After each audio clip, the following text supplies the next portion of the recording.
يا الله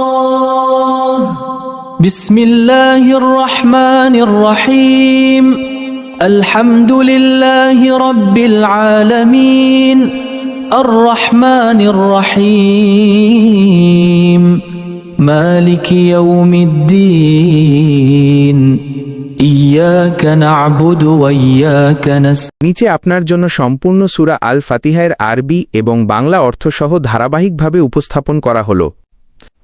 সূরা আল ফাতিহা হিদায়াত ও সাহায্য চাওয়ার বিশেষ দোয়া। ১ বিসমিল্লাহির রাহমানির রাহিম। উচ্চারণ বিসমিল্লাহির রাহমানির রাহিম। অর্থ পরম করুণাময় অতি দয়ালু আল্লাহর নামে। ২ আলহামদুলিল্লাহি রাব্বিল আলামিন। উচ্চারণ আলহামদুলিল্লাহি রাব্বিল আলামিন। অর্থ সমস্ত প্রশংসা আল্লাহর জন্য যিনি সৃষ্টিকুলের রব।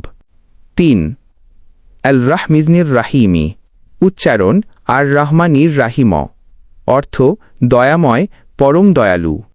৪ মুযাল্লিকি ইয়াউমিদ্দিন। উচ্চারণ মালিকি ইয়াউমিদ্দিন। অর্থ বিচার দিবসের মালিক। ৫ ইয়াকা নাবুদু ওয়া ইয়াকা নাস্তাঈন। উচ্চারণ ইয়াকা না বুদু ওয়া ইয়াকা নাস্তাঈন। অর্থ আপনারই আমরা ইবাদত করি এবং আপনারই নিকট আমরা সাহায্য চাই। ৬ ইহদিনাস সিরাতাল মুস্তাকিম। উচ্চারণ ইহদিনাস সিরাতাল মুস্তাকিম। অর্থ আমাদেরকে সরল পথের হিদায়াত দিন।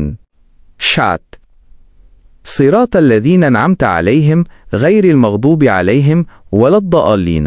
উচ্চারণ সিরাতাল্লা জিনা আনামতা আ লাইহিম গা ইরিল মাগদু বি আ লাইহিম ওয়ালা দল্লিনা।